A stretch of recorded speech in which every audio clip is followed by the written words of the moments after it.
2029లో కాబోలి MLA Srikanth గారు అని చెప్పేసి ఈరోజు గట్టిగా మేము అందరం నమ్ముతా ఉన్నాం. అమలాపురం ఎమ్మెల్యే క్యాండిడేట్ గా పినిపే శ్రీకాంత్, ఆయన గురించి మీకంటే బాగా తెలుస్తుంది కదా, ఏం చెప్తారు మీరు?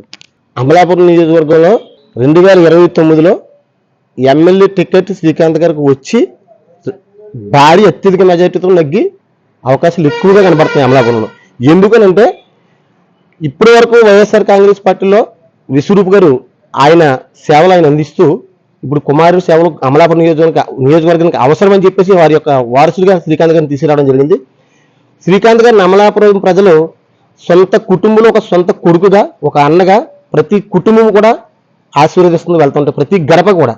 ఆయన గతంలో గడప గడపకు చేశారు, గడప గడపకి వెళ్ళినప్పుడు కూడా ప్రతి కుటుంబం అలాగే ఆశీర్వదించారు.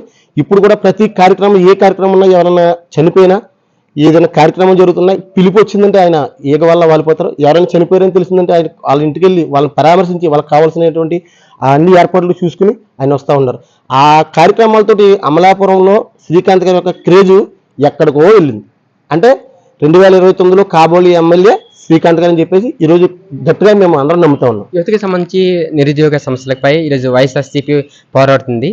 ఆ నిరుద్యోగ యువతలు ఎవరైతే ఆంధ్రప్రదేశ్ రాష్ట్రంలో ఉన్నారో ఆ అందరూ ఆశాహులందరం మీద కూడా నీళ్లు చల్లి వాళ్ళని నెట్టేట మోసం చేసి నెట్టేట ముంచిన ప్రభుత్వం ఏదైనా ఉంది అంటే ఈ యొక్క కూటమి ప్రభుత్వం అని చెప్పేసి నేను గట్టిగా చెప్తున్నాను. ఎందుకనంటే ఇప్పుడు డిఎస్సి అవ్వచ్చు, జరిగిన అవకతవకలైనా కానివ్వండి, వాళ్ళు అమ్ముకున్న తీరు అవనివ్వండి, ఆంధ్రప్రదేశ్ రాష్ట్రం అంతా చూస్తా ఉంది ఏ విధంగా మన డిఎస్సి అభ్యర్థులు మోసం చేశారు.